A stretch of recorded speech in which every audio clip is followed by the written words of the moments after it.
kita patuhi protokol kesehatan. Nah, Oh, harus. tapi kita sekarang mau ngobrol dan tetap jaga jarak, kita lepas masker. Oke, sip. Ini berapa meter ya? Itu dong. 20 meter. 20 meter. 20 meter. Kita Diskon. pakai headset. Biar fokus. Itu dia.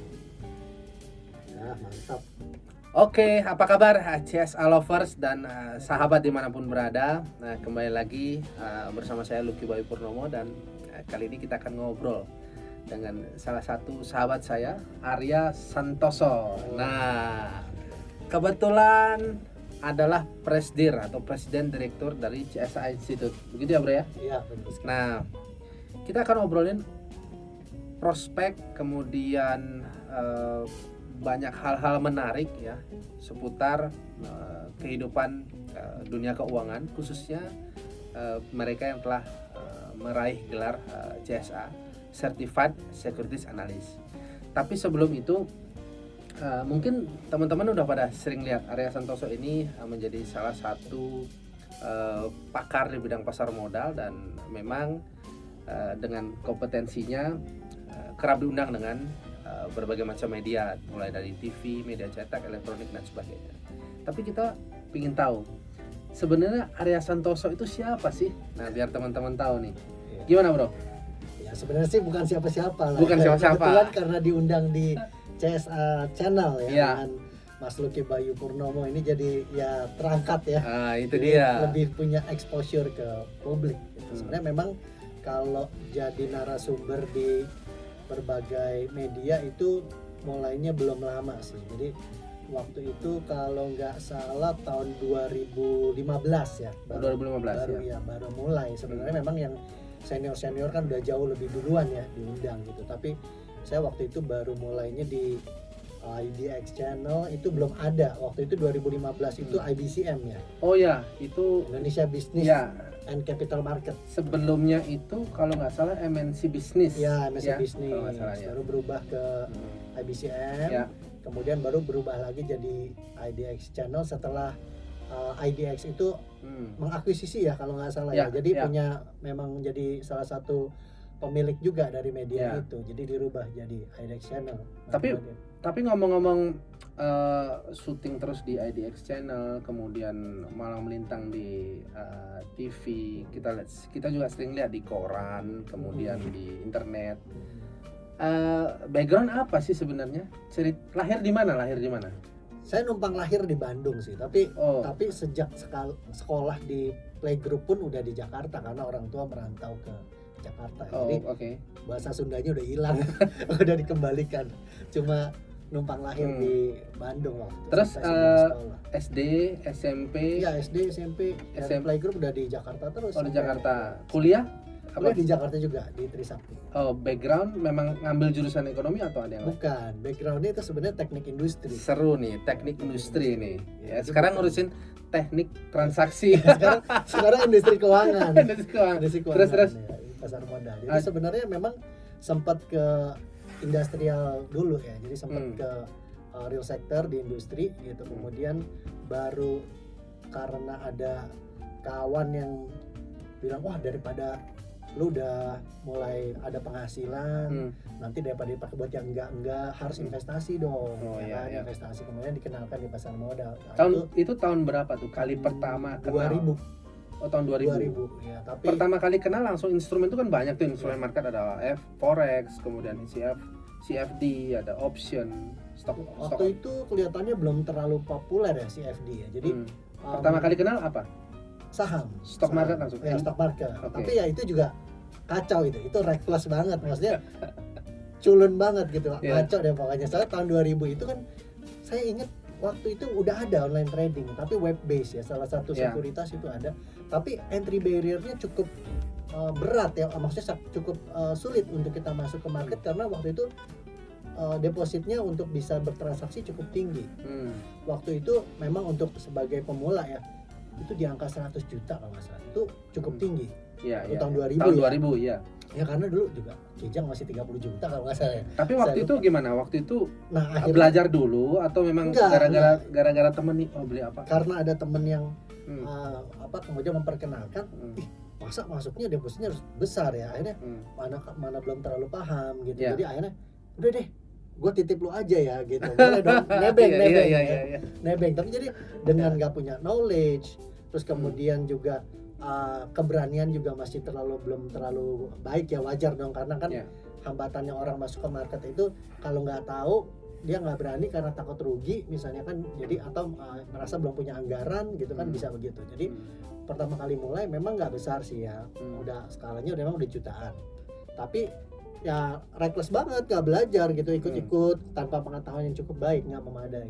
Tapi oke tuh, at the end of the story hancur saudara-saudara ya, saudara-saudara kan sempat ini juga sempat aja ada apa bank-bank yang dilikuidasi kalau nggak salah ya waktu itu ya. Jadi sempat ada periode itu, kalau yang ngikutin tahun 2000 hancur. Jadi ada yang bisa pilih oh iya naik gitu, nanti ada yang turun gitu. Cuma kan jadi bingung, ini ada apa sih ini, kayaknya kayak nggak bener deh, investasi kan pastinya naik kan. Tapi waktu itu gimana sih perasaan, wah nggak terima nih akhirnya ngapain? Ada perasaan nggak terima nggak, atau memang udahlah mungkin ini takdir nih harus? Nggak, ada merasa begini, ini katanya investasi itu aset terapresiasi kan, maksudnya naik ya, ada capital gain ya. Ini kok kayak duit gue jadi hilang yang bener aja nih gitu kan. Terus mungkin agak lucu juga ya sih, kayak kalau misalnya ada yang dilikuidasi atau apa kan mestinya ada kuratornya, ada apa, terus nanti dihitung kan, bagi sahamnya dibagi tuh. Cuma kayaknya waktu itu kayaknya kacau banget ya, akhirnya pokoknya intinya hilang lah gitu ya. Jadi wah ini kayak nggak bener nih, kayaknya mesti belajar, itu kok orang lain bisa saya nggak bisa gitu. Jadi apa sih, gitu. Jadi sejak saat itu mulai itu sempet off dulu trauma nggak, merasa kayak ini kayak ada setannya deh. ngomong casualnya ya, kita kan ya waktu ini kan kondisi yang akrab gini, kita ngomong makin akrab makin kasar ya. Ya udahlah, gue merasa gini, apa ada di dalam hati, gila ini ada setannya atau apa sih, gue aduh hilang nih, kayaknya ada tuyulnya nih gitu ya. Akhirnya nggak bener ya, stop dulu kan. Sempat stop dulu setahun 2 tahun kali ya, sempat stop agak lama juga sih ya. Ada sekitar mungkin ya sampai 3-4 tahun tuh udah deh jangan yang aneh-aneh ya, udah mungkin invest yang berwujud aja, aset yang berwujud gitu. Ke paper aset nggak usah dulu deh, satu nggak ngerti, terus kedua kayaknya nggak jelas nih gimana ya. Waktu itu juga merasakan entry barrier masih tinggi dari sisi pertama kali buka account aja tinggi banget gitu. Tapi tahun 2006-2007 tuh menarik ya, market itu juga kan bullish banget tuh ya, zaman subprime tuh.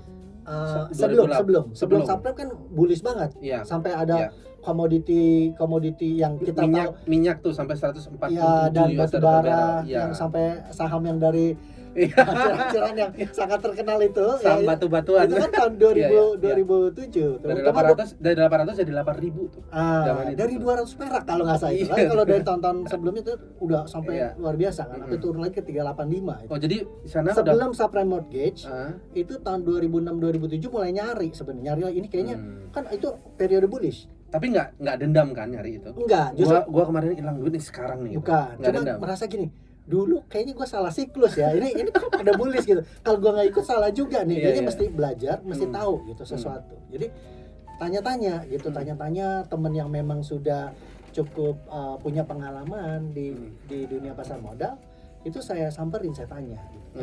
Kamu gimana gitu, ajarin gua dong ya dong.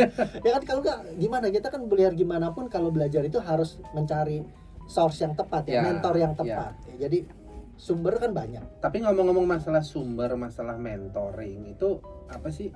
Ada buku kah? Ada internet? Ada tatap muka ketemu orang atau gimana tuh? Nah, yang paling relevan pada saat itu tuh baca buku kah atau apa? Karena kan banyak buku. Beda kondisi zaman dulu ya. Tahun 2006-2007 sama sekarang beda ya. Itu cerita kan berapa tahun yang lalu itu ya, udah belasan tahun yang lalu ya. Jadi waktu itu internet juga, apalagi waktu tahun 2000 itu kan masih dial up. Itu zaman IM tuh, Yahoo Messenger tuh. Ya ada IRC, ada ICQ, ya ada. Wah itu jadul banget ya, tapi itu masih dial up, masih lemot. Mau cari website ada ya, salah satu websitenya Dan Zanger itu tentang chat pattern apa, saya belajar juga dari situ, cukup bagus. Cuma nggak banyak yang tahu referensi, terus nggak banyak juga website informasi kayak sekarang udah banyak YouTube, dulu kan nggak ada. Terus udah gitu webpage juga yang mengulasnya baik nggak banyak. Jadi makanya itu kenapa saya rasa saya perlu nih orang yang bisa bantu saya informasi untuk belajar dari mana. Buku dalam bahasa Indonesia juga nggak banyak referensi, nggak banyak. Jadi ada buku-buku terjemahan. Tapi ngalamin nggak sih nyari judul buku? Ada waktu itu kayak download PDF download. Belum, PDF itu belum populer. Belum Jadi populer. waktu itu tahun 2006 2007 saya nyarinya di Gramedia bukunya How to Make Money in Stocks, bukunya William O'Neill. Oh iya, Ya, William O'Neill, itu ya. karena direkomend sama kawan saya. Ya, Dia ya, rekomend. Kan saya bilang baca buku apa sih gitu kan. Hmm. Dia bilang coba lu cari ini How to Make Money in Stocks, William Hmm. O'Neill, itu bagus. Hmm. Kalau mau cari yang wow Hmm. banget itu cari yang bukunya Nicholas Darvas, How Oh, I Made $2 Million. Ya. Itu kan Darvas. kisah dia diangkat sama Hmm. reporter kan, Ya, sama dan- jurnalis gitu. Darvas Box waktu itu. Ya, Nicholas Darvas. Ada juga Alexander Elder ya, Come Into My Trading. Ya, itu belakangan setelah Ya. ketemu satu komunitas belajar yang cukup Ya, itu bagus. isinya kombinasi Ya. trader ya.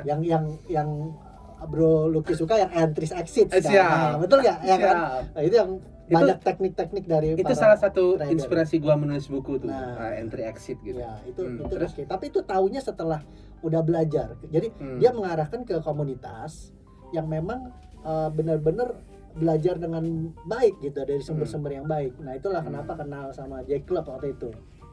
Ketemu sama yang Ratman. Ya, ya, Nah, ya. itu di tahun 2007 karena referensi dari kawan. Karena dia udah belajar duluan. Jadi udah gue ikut lu jalurnya kemana deh gitu. Nah, terus kuliah trading, habis kuliah sempat trading, sempat off trading lagi. Itu di sela-sela itu sempat kerjakah di dunia Oh, pasar modal ya. atau memang kan tadi ada tuh di industri memang Ya, ya. the real sector kan. Ya.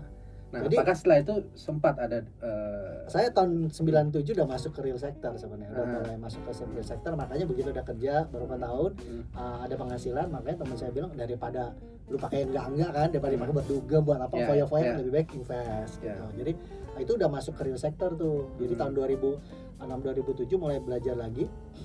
tapi Belajar serius 2007. ya Sempat off tuh. off. Nah, Dari pasar modal sempat off. sempat kerja nggak di dunia yang sesungguhnya dunia capital Real sector market? iya, tapi di capital market belum. Capital market saya Oke. masuk benar-benar secara profesional tuh 2010.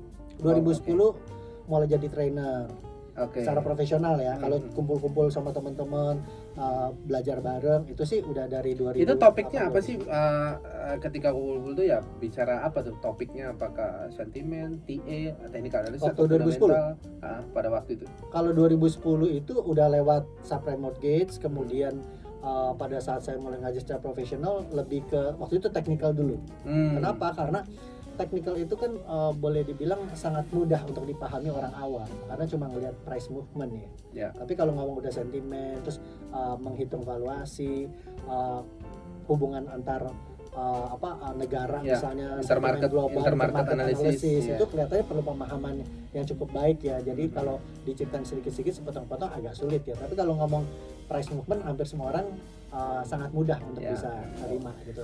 Itu kayaknya siapa yang bisa bicara dengan teknik analisis banyak temennya karena gampang Ya. bergaul karena yang dibicarain harga naik Ya, atau turun betul. atau entry atau exit gitu. Tapi yang ngawur juga banyak. Iya, jadi kan jadi polemik, malah ngobrol malah berantem. Tadi mau cari kesepahaman jadi Iya. berantem. Menurut gua bullish, menurut yang iya, satu bearish. satunya punya paham apa, satunya Iya. punya paham apa, jadi Tapi belakangan saya Hmm. baru tahu setelah belajar yang baik gitu, terus begitu ngambil sertifikasi nasional maupun internasional baru tahu oh yang akademis tuh begini supaya pemahaman kita tuh bisa benar-benar baik tentang Ya. market, tentang price movement. Oh begini gitu. Itu belakangan sih. Hmm. Waktu awal-awal ya sempat nyasar-nyasar juga karena source banyak, tapi jadi Ya. noise over ya. information yang masuk juga yang mana bener yang mana nggak bener kita nggak tahu kan. Kayak sekarang YouTube channel banyak kan Ya. yang belajar tentang saham, tapi kan yang ngawur juga ada. Yang paling kasihan kan orang nyari terus nggak tahu Ya. ini bener apa enggak kan, terus dia serap padahal itu juga ngawur. Itu yang bahaya yang seperti itu. Jadi tahun 2010 sampai sekarang 2021 ya, memang concern di edukasi. di edukasi. Nah, itu sampai saat ini kalau kita perhatikan masalah edukasi, orang selalu mencari satu tempat ya, satu tempat atau satu sumber atau satu wadah. Nah, ini ngomong-ngomong nih, depan kita nih banyak piagam nih, ada CSA ya, Certified Securities Analyst. Nah, kebetulan Arya Santoso ini sebagai presiden direktur ya dari Certified Securities Analyst Institute atau CSA Institute. Nah, cerita dong masalah CSA dan ini kenapa ada piagam ini. Iya. Nah, coba diawali dari sini nih. Yang pertama nih Nah ini kisah pertama nih, ini kisah piagam ini awal-awal nih. awal nih ya. Ya waktu angkatan awal. Jadi ceritanya dulu tahun 2012. Tahun 2012. Jadi kan Bro Lucky juga kita seangkatan. Oh ya, kita seangkatan 2012 ya. udah lama banget angkatan perang nih kita. Iya, jadi ketahuan umur ya. Ketahuan umur apa ketuaan umur. Jadi tahun 2012 ya. Itu Bro Lucky udah sibuk juga waktu itu. Saya ingat beberapa kali absen karena mungkin ada syuting atau apa ya. Jadi kita seangkatan sih waktu tahun 2012 itu awal 2012. Memang namanya waktu itu belum CSA Institute tapi udah ada edukasi untuk Certified Securities Analyst. Memang waktu itu sertifikasi untuk para profesional di bidang analisa efek ya. Tapi waktu itu saya ingat tuh itu karena udah terjun ke industri pasar modal. Jadi tahun 2000 kan 2010 udah masuk ngajar, udah ngajar. Jadi tapi begitu masuk ke anggota bursa tuh 2011. Ya. 2011 saya baru masuk anggota bursa.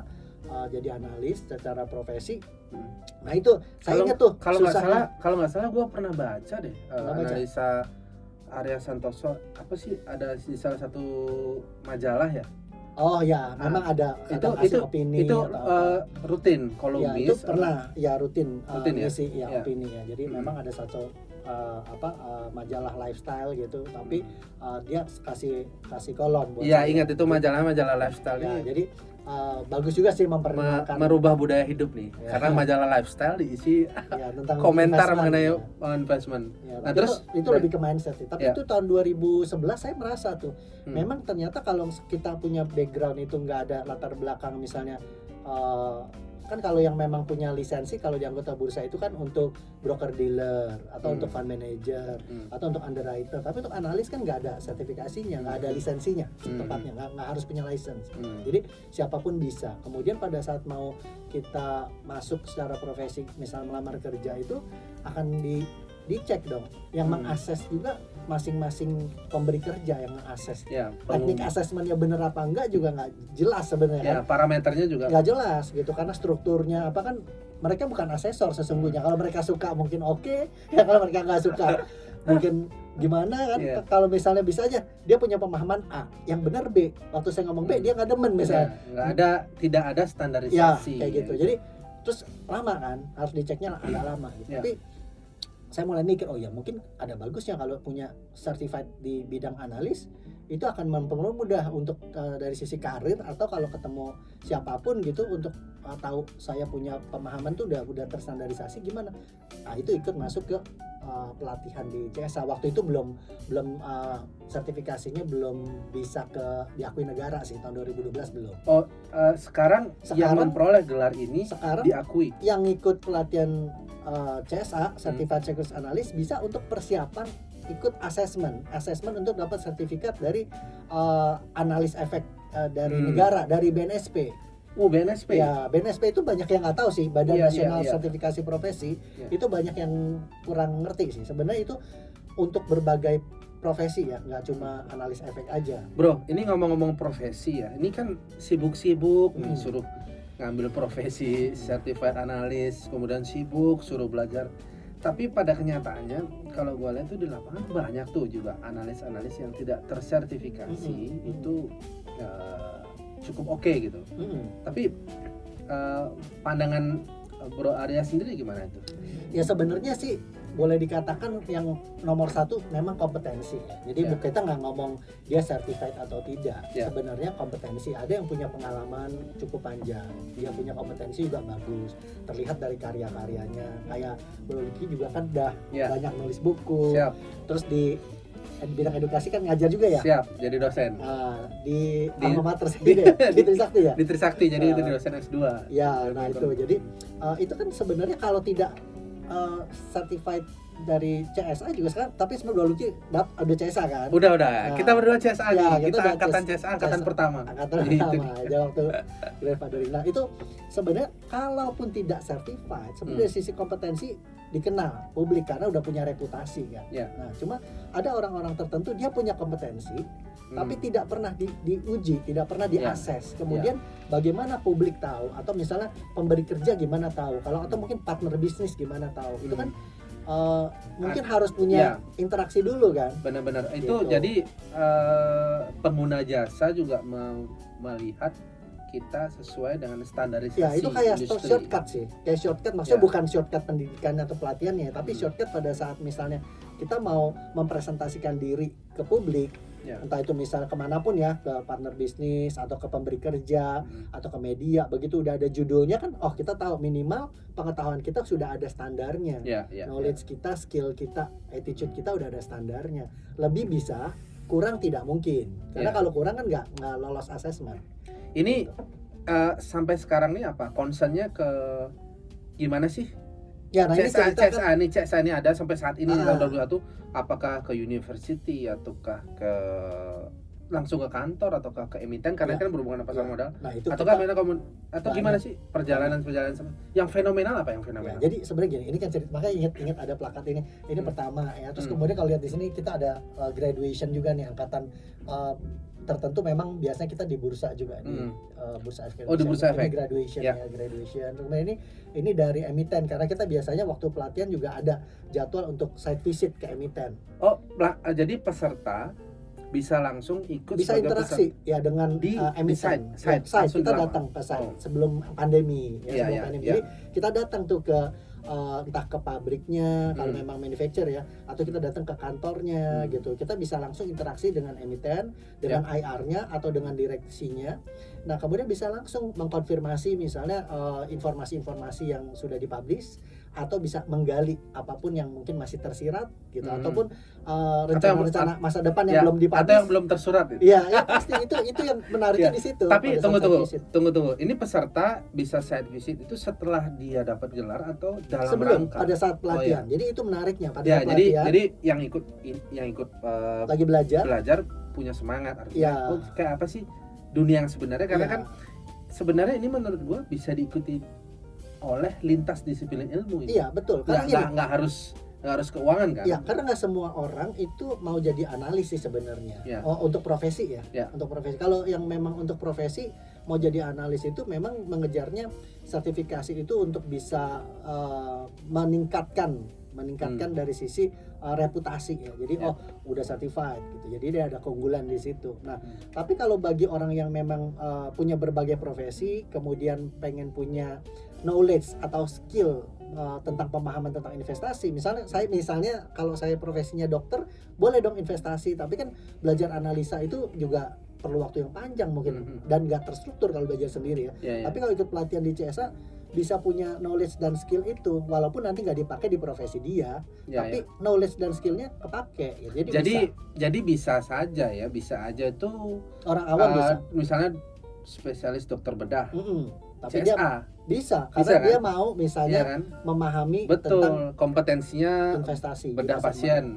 Ya dengan CSA bisa bedah duit juga gitu. Ya bisa itu ya, bisa mengembangkan. Itu dia. Mengembangkan Ini kekayaan. teknik gimana cara membedah masa depan ya kan? Ya. Teknik bagaimana cara membedah kompetensi. Ya, cuma memang paling Ya. banyak itu untuk orang yang di industri keuangan sih. Jadi Ya. bagi misalnya Barangkali relevan, tetapi ini juga bisa digunakan Ya. lintas disiplin ilmu betul. gitu ya. Jadi mereka yang di industri keuangan kalau memang analis ya, memang itu bagus banget, cocok. Kemudian mereka yang misalnya jadi fund manager mengelola, Ya. kan ada juga tuh yang karena jabatan ya, misalnya dia orang lama di situ, bisa megang dapen, tapi Ya, dari harus pengetahuan ada standar. mungkin masih belum terlalu memadai atau belum optimal, itu bisa ikut di pelatihan di CSA. Jadi bukan cuma ngejar gelarnya sih, tapi Nah, dapat knowledge and skillnya juga. Ini menarik nih bro. Siapa sih yang harus ikut ini? Kan tadi kita bicara dokter bisa, lintas.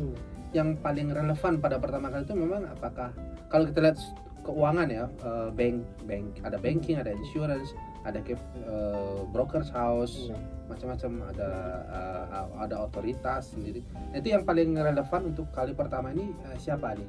Memang yang harus nomor mengikuti? satu sih prioritas itu yang di industri keuangan sih, nomor satu tuh analis ya, paling tidak Analis. kita mau ada standarisasi dari semua analis efek ya, baik itu di sekuritas, di anggota bursa maupun misalnya di fund manager ya. Itu kan ada juga bagian-bagian yang misalnya memang bisa di buy side, sell side itu benar-benar bisa memahami supply side siapa, demand ya, side karena siapa. dari risk management juga gitu. Jadi memang yang dibeli ini barang bagus apa nggak bagus, tahunya dari mana. Ya. Ada yang liquid sekalipun tapi misalnya ketinggian valuasinya, lebih baik nunggu misalnya atau gimana, itu kan ada perlu pemahaman yang baik tentang itu. Itu paling bagus itu sih. Paling Jadi bagus itu dulu prioritas. Prioritas. Nah, yang berikutnya itu siapa? Ini zaman sekarang kan banyak loh kita lihat di sosial media anak-anak muda nih bisa buat analisa, publish, buat riset publish, by design publish.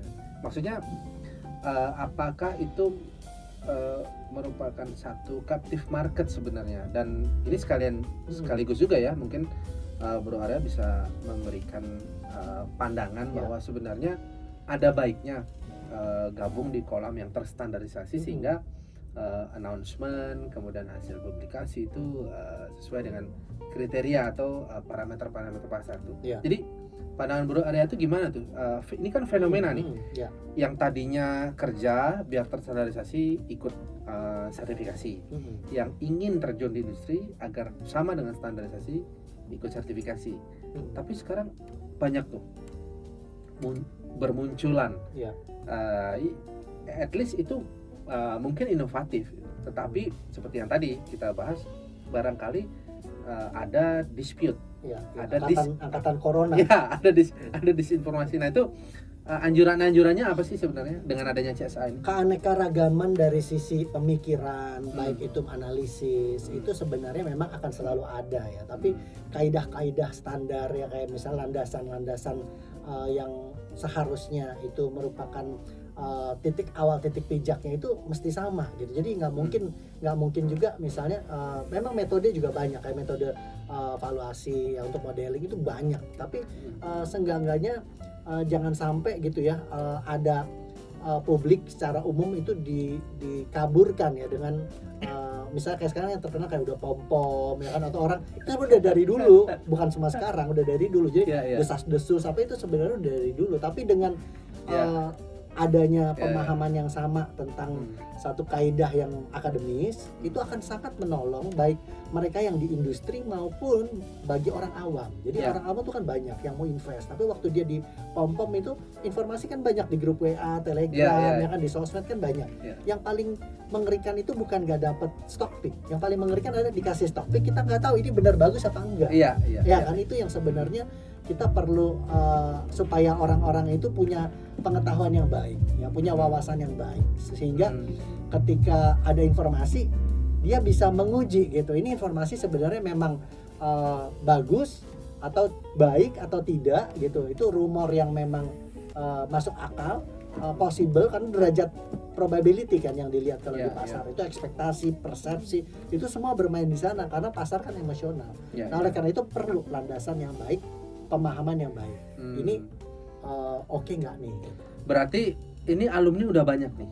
Banyak, sudah ratusan, sudah lebih dari 700 orang. Sudah lebih dari 700. Jadi teman-teman alumni yang mau ikut hadir di CSA Institute Channel itu kita tunggu nih ya, bisa boleh bisa kita cerita ngobrol-ngobrol, bisa cerita apapun ya, apapun nih kayak kita sebenarnya kalau ngomong banyak relatif ya, secara persepsi saya banyak. Kenapa? Karena kalau ngomong udah ratusan orang begini, udah 700 orang, dikumpulin di sini nggak muat ya mana. Tapi kalau dibanding Indonesia itu sedikit loh. Benar. Sedikit. Jadi sekarang aja kalau secara persentase kan investor juga persentase kecil sekali kan. Makanya gua buat channel biar ada distribusi. Biar ada distribusi. Jadi kan memang kembali tadi bahwa pikiran itu beragam. Ya, jadi tentu alumni CSA kita belum tahu nih sekarang punya keberagaman apa. Sekalian kita undang ya kawan-kawan yang kekayaan pikiran apa kan gitu. Itu kan semua hebat-hebat tuh. Saya lihat prestasinya juga bagus-bagus kan. Ada yang di industri udah ada di mana aja tuh, udah ada yang di emiten. Udah ada emiten. Ada jadi komisaris, ada dirut, ada profesional. Mungkin ada yang di Dapen ya mungkin bikin hedge fund sendiri, atau investor juga nggak kalah hebat sih. Ada bisa growth-nya bagus ya, dari tahun ke tahun bisa puluhan %. Benar. Jadi keberadaan CSA ini menurut gua sih memang meningkatkan kualitas hidup sebenarnya, itu esensinya. Added value ya, nilai tambah itu. Nilai tambah. Nah, sekarang kita pernah ada ini juga kompetisi, misalnya bikin kompetisi research. Pernah kita kerjasama sama bursa ya. Kegiatan apa sih yang fenomenal di CSA ini biar kita pada tahu, ya, biar yang paling fenomenal tuh? Ya, kita sebenarnya banyak loh bikin acara-acara itu. Jadi kalau sebenarnya juga kalau pelatihan di wisuda di Bursa Efek aja kalau buat anak-anak tuh udah seneng banget, apalagi anak-anak kampus ya. Oh jangan kan anak kampus.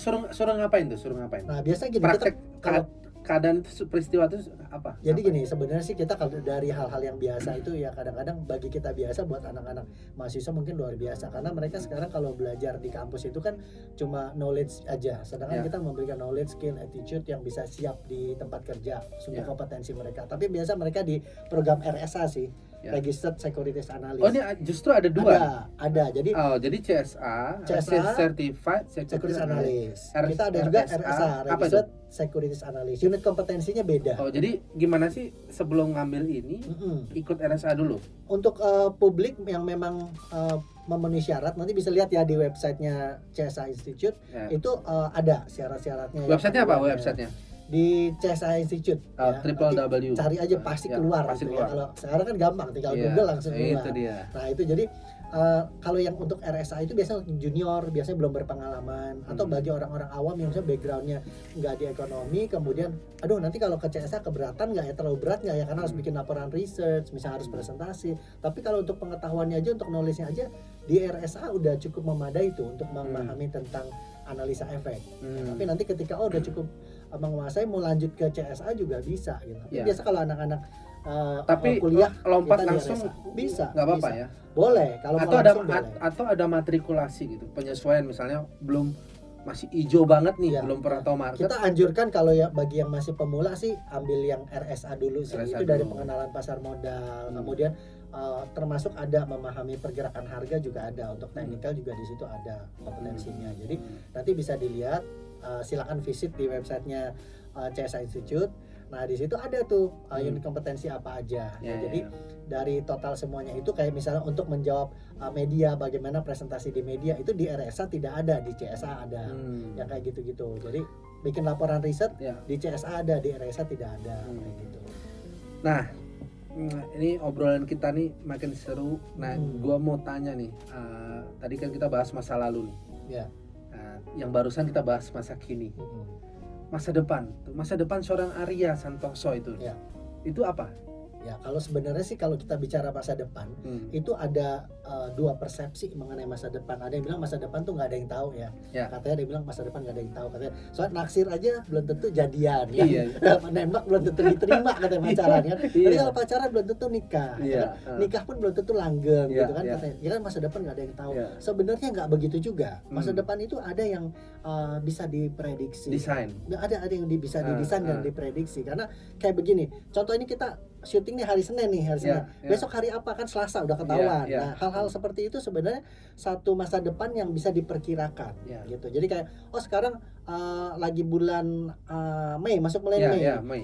Bulan Mei itu udah masuk musim kemarau kan. Nah, kita bisa perkirakan nanti sampai Oktober kemarau, kemudian nanti musim penghujan setelah itu. Nah, itu hal-hal yang bisa diperkirakan. Kayak kita juga usia berapa sekarang, nanti 10 tahun lagi berapa, itu bisa diperkirakan. Nah, jadi kalau ditanya masa depan sebenarnya mudah sih. Ada hal-hal yang kita bisa perkirakan, ada hal-hal yang tidak bisa kita perkirakan tapi kita bisa rancang ya. Jadi memang kalau misalnya ngomong masa depan Arya gimana ya, Arya nanti pasti makin tua misalnya, itu gampang ya dijawabnya. Tapi kalau misalnya kita merancangkan sesuatu, kita ingin bahwa kayak sekarang CSA itu berangkat dari memberikan edukasi untuk sertifikasi untuk analis ya. Kemudian kita melihat ini juga untuk umum bisa, jadi bisa diterima. Mahasiswa bisa masuk dari RSA dulu, untuk publik awam juga bisa masuk dari RSA dulu, belajar tentang pasar modal, ada pengenalan pasar modal, sampai bagaimana mengetahui satu emiten ini bagus apa nggak bagus untuk diinvestasikan misalnya.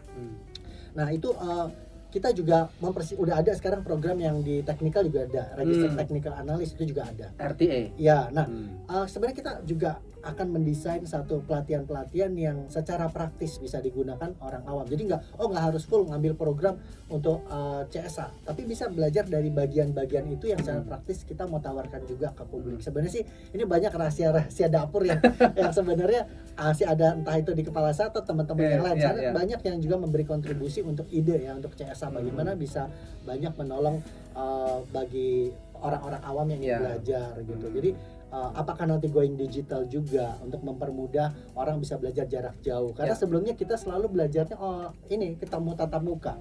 Tapi waktu di angkatan 35 itu di tahun 2020 itu sempat stop loh gara-gara pandemi. Tapi akhirnya itu ada ceritanya. Transform ke digital. Kita transform ke digital. Sekarang udah digital semua, dari 35 sampai 40 itu udah going digital. Jadi gini, masa depan seorang Arya Santoso itu. Jadi be adapted. Kita beradaptasi itu kan, beradaptasi. Perlu menyesuaikan dengan kondisi juga. Kayak waktu tahun, saya ingat ini ada cerita yang menarik di angkatan 35 waktu itu ya. Jadi sempat stop karena ada pandemi. Kemudian kan dari tim bertanya gitu ya, itu gimana? Kok kita nggak bisa lanjut karena pandemi? Nah kemudian saya bilang ya udah gini aja. Coba kita tawarkan, kita lanjut tapi pakai protokol kesehatan. Jadi misal kapasitas ruangan hotel itu kita potong ya, jadi nggak full gitu ya. Atau cari ruangan yang lebih besar supaya bisa berjarak, dikasih hand sanitizer, dikasih disiapin masker, face shield. It work. No, why? Karena orang takut dong, itu kan waktu itu masih nggak ada yang ngerti ini pandemi gila apa nih corona gini kan ngeri banget. Doesn't work. More than 50% tidak mau. Lebih baik kita tidak lanjut dulu, takut kan, semua orang takut. Nah, jadi akhirnya gimana? Ya udah kita sempat stop. Tapi habis itu kita pertimbangkan untuk bisa online. Oke. Akhirnya solusinya kita tawarkan online. Apakah semuanya mau? Tidak. Ada juga yang nggak mau karena merasa, wih udah bayar mahal, ya kan? Karena kan pakai hotel gitu kan, pakai tempat yang baik gitu, karena konsentrasi belajar supaya baik, fokusnya baik. Akhirnya ditawarin online, nggak mau. Akhirnya kita, oh ya udah kita potong biaya hotelnya, silakan. Atau kalau yang misalnya mau ikut online dulu, kalau misalnya nanti begitu ada tatap muka, ikut kelas tatap muka lagi juga boleh. Tapi akhirnya berjalan, terus di angkatan 36, 37, 38, 39, 40 itu semua udah online. Sekarang 41 juga kita mau online. Jadi kita ini angkatan new normal, menuju new normal, dan memang sudah harus adaptasi dengan era kenormalan baru. Ada tidak pengalaman yang benar-benar dirasain tuh sebagai certified holder atau penyandang gelar jasa? Gimana bro? Ya sebenarnya ada perbedaan ya antara misalnya belum certified dengan sesudah certified, itu ada perbedaan. Karena memang kompetensi itu bukan munculnya dari sertifikasinya. Jadi bukan karena kita certified kita kemudian jadi lebih pintar, enggak juga. Yang tidak certified juga ada yang lebih pintar gitu, lebih kompeten mungkin ada, cuma belum diakses gitu. Nah, tapi setelah kita diketahui certified itu seenggaknya secara reputasi itu jauh lebih mudah untuk meningkatkan reputasi ya. Jadi reputasi itu lebih mudah dikenal. Kemudian kalau orang nyari narasumber, misalnya satu belum certified, yang satu sudah kompetensinya tapi sama. Biasa ada kecenderungan atau preferensi dari pencari jasa itu untuk mencari yang sudah certified. Apalagi kan sudah diakui negara kan. BNSP itu banyak yang nggak tahu ternyata itu satu lembaga setingkat di bawah presiden. Jadi cukup tuh kita lihat ada gambar Garudanya tuh. Di sertifikatnya ada gambar Garuda masuk. Resmi ya dari negara gitu. Itu yang orang kadang-kadang nggak tahu bahwa sebenarnya sebergengsi itu, bahkan regional di Asia Tenggara ya, itu ada kayak kan masyarakat ekonomi ASEAN, ASEAN Economic Community gitu. Nah itu mengakui bahwa dari sisi kompetensi di berbagai bidang profesi ya, termasuk di analis efek itu diakui di regional sebenarnya, karena diakui negara. Yang itu yang orang mungkin kurang memahami, tapi bagi mereka yang tahu, oh ya ini merupakan satu keunggulan kompetitif dari sisi reputasi ya, itu bagi pencari kerja itu cocok. Kemudian kalau mereka yang mau punya, bahkan yang independent research pun, itu mereka akan sangat tertolong ketika mereka punya satu title yang bergengsi gitu. Jadi ya sebenarnya sih bukan buat sombong-sombongan ya, cuma kita bisa mempresentasikan diri sebagai orang yang sudah diuji dari standarisasi dari level negara gitu. Gua berpikir begini, sebenarnya sebut saja emiten misalnya bro. Emiten ada para profesional yang bekerja sesuai dengan profesinya, apakah mereka yang concern terhadap merger, akuisisi, stock split, reverse stock, ataukah buyback, ataukah hal-hal seputar corporate action, itu sebenarnya cukup baik ya untuk mengikuti program Certified Securities Analyst. Karena apa? Justru dapat ditemukan tuh strategi sebenarnya ada momentum ya, ada momentum, kemudian ada timing, ada market timing untuk melaksanakan corporate action itu. Jadi memang lebih jauh daripada sekedar analis. Profesi-profesi di lintas disiplin ilmu ataupun yang ada pada satu jalur yang linear itu baik untuk mengikuti program-program ini. Dan ke depan itu gini, gue berpikir bahwa sebenarnya bagus nih kalau teman-teman alumni CSA yang memang sudah ada di berbagai macam sektor, kemudian industri, kemudian profesi, bisa menjadi as a businessman atau business owner, ataupun memang profesi sebagai profesional di salah satu institusi, itu juga ikut serta nih ngisi konten ini. Karena apa? Ya kita sama-sama memperkaya lintas alumni ya, alumni memperkaya pikiran. Nah, karena ada tuh, gua baca buku namanya Market Microstructure, bro. Market Microstructure itu ada Hasbro, ada Maureen O'Hara. Jadi kenapa gue hubungkan dengan itu, karena gue berpikir bahwa sebenarnya harga yang ada di pasar itu dipengaruhi dari lintas harga lainnya, lintas industri lainnya, lintas sentimen, kemudian lintas peristiwa. Jadi sebenarnya kalau khususnya kita nih yang ada di industri keuangan yang sangat concern terhadap price action atau price movement, itu disiplin ilmu ini sebenarnya dapat dijadikan satu dasar yang fundamental, karena dalam struktur pasar yang paling mikro, yang paling kecil, yaitu kenapa sih harga itu ada, kenapa harga itu bergerak, kenapa harga itu bisa berubah, bahkan kenapa harga itu bisa hilang juga, ya kan, kenapa harga itu bisa ada lagi setelah hilang. Rupanya itu dipengaruhi bukan hanya semata-mata kerja atau kinerja produk dari perusahaan atau produk dari satu institusi, atau ada faktor lainnya gitu. Maka dari itu ini gue pikir kayaknya oke nih, gue nanti ngundang teman-teman semua alumni yang bisa bercerita pengalaman. Nah, ini kan bagian daripada kenapa sih kita harus belajar CSA gitu. Jadi Bro Arya ini menceritakan ya sebenarnya efek setelah CSA itu bagaimana, sebelum CSA itu bagaimana gitu. Dan pengalaman-pengalaman dalam penggunaan jasa itu, produk-produk apa sih yang paling diminati dari tercapainya satu capaian gelar ini, itu produk apa? Apakah banyak, kan ada riset, ada macam-macam. Itu nomor satu sebenarnya yang paling mudah terlihat itu memang research ya. Jadi laporan research itu bagi mereka yang sudah certified securities analyst bisa membuat laporan research, dan itu produk yang paling mudah sebenarnya, yang paling mudah dicari ya, jadi mudah dijual gitu. Atau maksudnya kalau mereka penyedia jasa, berarti mereka kalau independent research pun itu bisa dicari sama publik ya, atau pengguna jasa itu paling mudah adalah research report atau laporan riset. Itu paling mudah ya, karena berbentuk berwujud gitu. Nah kemudian yang tidak berupa produk itu bisa juga kayak misalnya kita diundang jadi narasumber di media, atau di acara talk show, atau di acara misalnya ketika ada webinar gitu. Kemudian di pelatihan-pelatihan juga biasanya mereka juga akan lebih mencari narasumber atau trainer atau instruktur yang memang juga certified di bidangnya. Kalau certified instructor itu sebenarnya harus punya sertifikasi di metodologi pelatihannya, tapi juga lebih baik punya sertifikasi di bidang yang dilatihkan gitu, yang diajarkan oleh si instrukturnya. Kadang-kadang ada yang dia bisa ngajar tapi bidang yang dia kuasai ini dia tidak certified, bisa begitu juga. Nah, ini ngomong-ngomong instruktur, kemudian uji kompetensi dan sebagainya.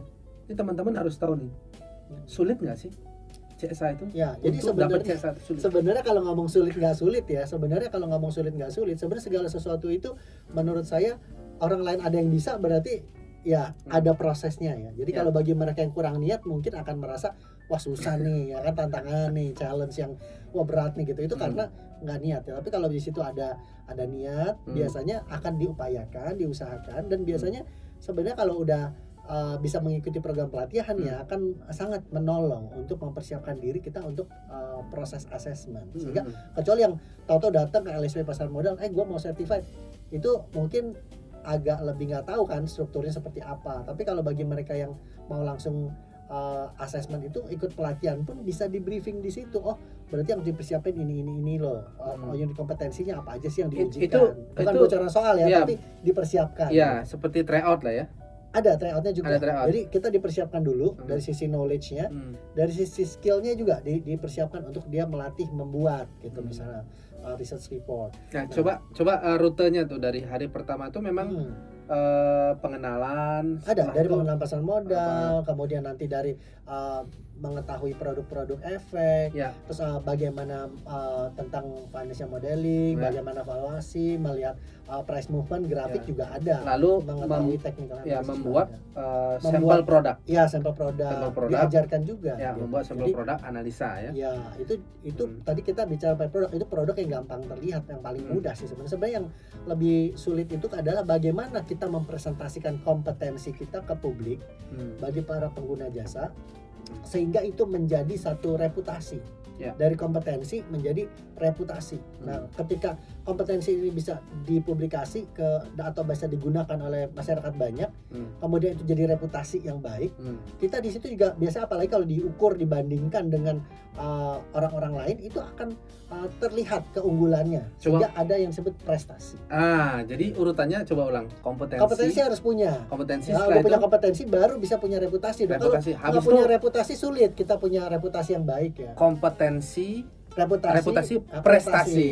Nah, jadi itu semua selaras ya, selaras. Jadi salah satu rusak kurang baik. Kalau bisa ada tiga-tiganya baik, dia punya kompetensi yang baik, punya reputasi yang baik, punya prestasi yang baik, Anda akan punya keunggulan kompetitif di industri apapun begitu, termasuk di industri keuangan. Karena ada yang kompetensinya bagus, prestasinya bagus, reputasinya kurang karena mungkin pernah melakukan attitude yang kurang baik misalnya. Nah, itu sehingga akan tenggelam juga gitu. Jadi kalau kita memang mau punya keunggulan kompetitif yang baik, yaitu harus dipelihara ketiganya. Kompetensi itu dipertahankan dan dikembangkan.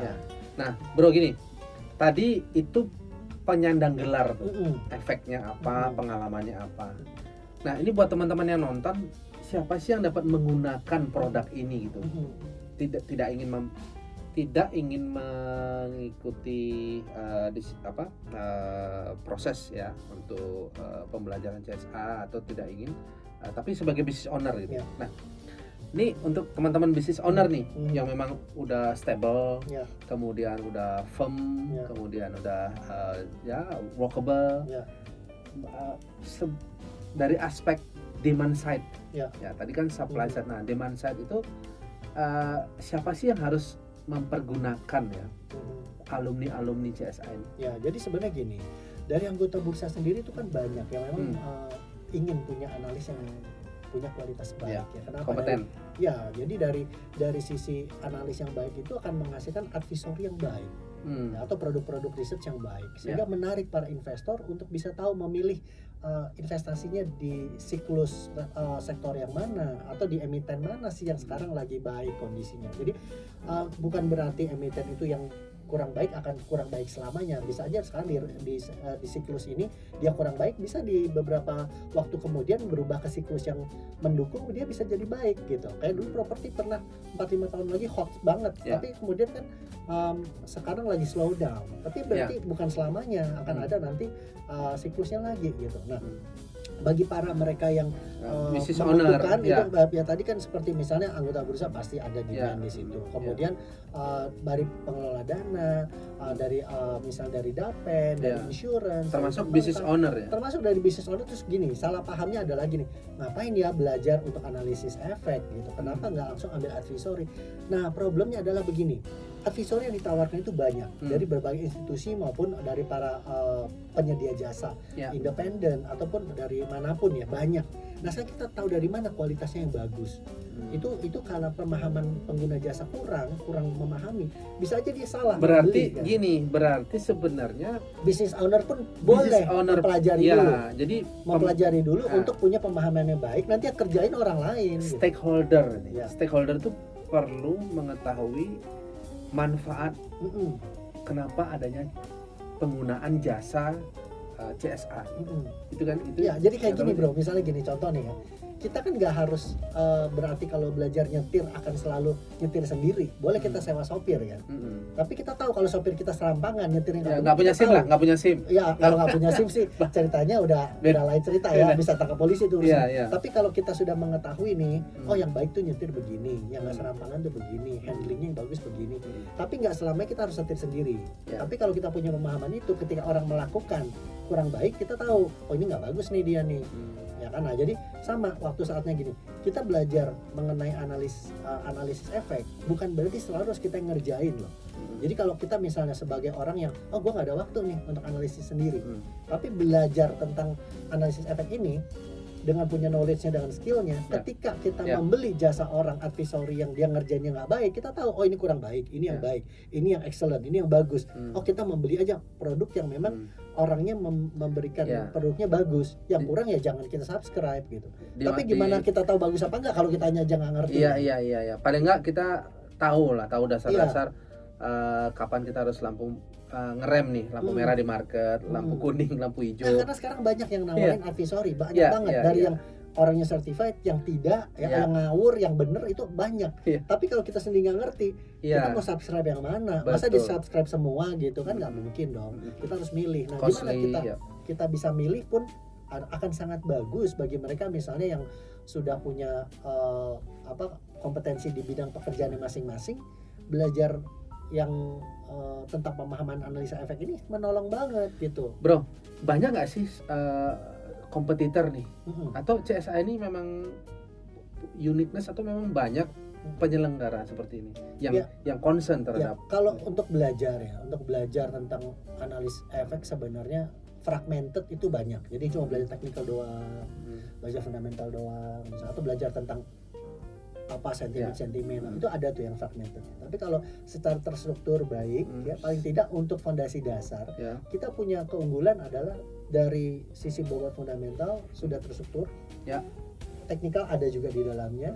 Kemudian ini merupakan satu summary yang cukup baik untuk orang bisa memahami untuk fondasi untuk pengembangan lanjutan gitu. Ini udah terstruktur, itu keunggulannya. Terus selain itu bisa digunakan untuk mengambil sertifikasi yang diakui oleh negara. Jadi untuk profesi juga bisa. Bro, ini bicara nasional, ada juga internasional. Ada Santoso ini kan salah satu penyandang gelar CFTI. Nah, lu khawatir nggak sih ada sertifikasi nasional, kemudian ada kelompok-kelompok yang mengemari sertifikasi internasional atau memang fanatik itu? Itu lu kan dapat nih dua-duanya, ada CSA, kemudian ada CFTI anyway itu ada nasional dan internasional. Itu tantangan tuh, kekhawatiran nggak atau sudah menjurus ketakutan bahwa sebenarnya nanti ke depan dengan Asian community, kemudian global, worldwide itu memang oke, kita bisa kok ke internasional, kenapa harus nasional? Itu tantangan tuh buat jasa. Sebenarnya ini merupakan satu kondisi yang baik ya, karena kita udah mulai duluan dari 2012 kemudian terus berkembang sampai sekarang dengan struktur yang baik, dengan produk yang terus juga ditingkatkan ya, karena kan di review produknya kurangnya di mana, terus ditambahin, diperbaikin, ada improvement. Menurut saya kita ngembangin ini malah lebih baik loh dari karena waktu saya ujian CFTI dibandingkan seperti yang CTA yang Certified Technical Analyst, kita melihat ada struktur unit kompetensi yang lebih kaya.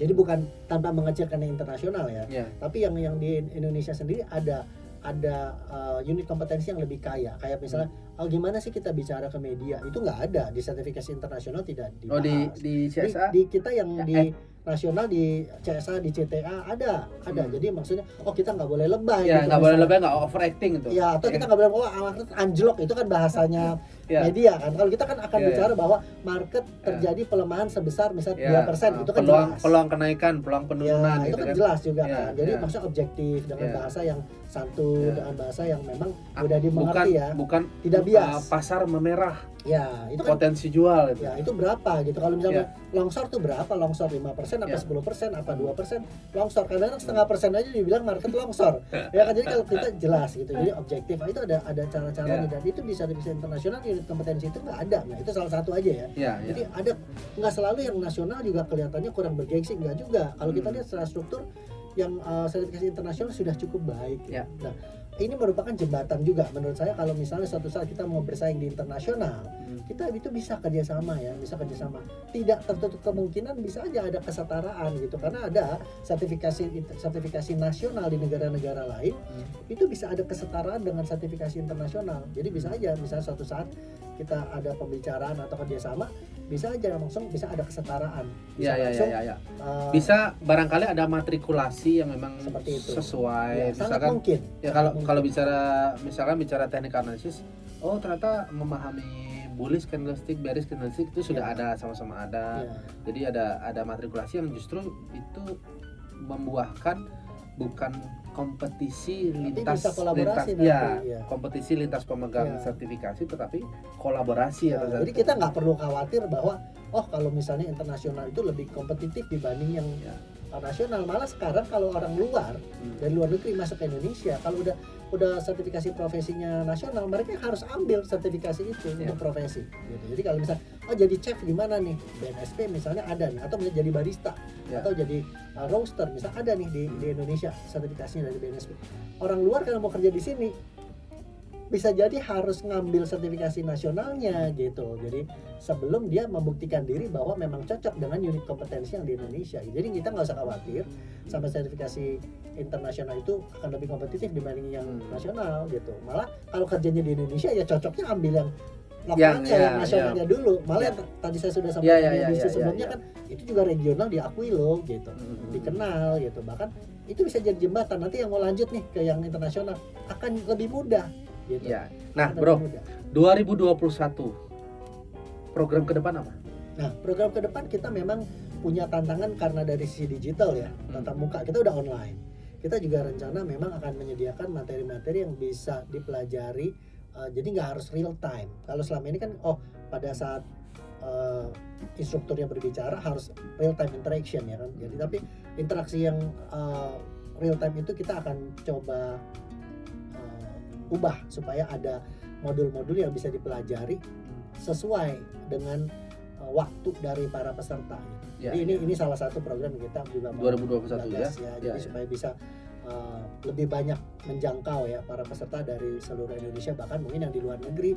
Di sini siang, di sana malam ya kan. Bisa jadi mereka yang persiapan mau kerja di sini membutuhkan sertifikasi.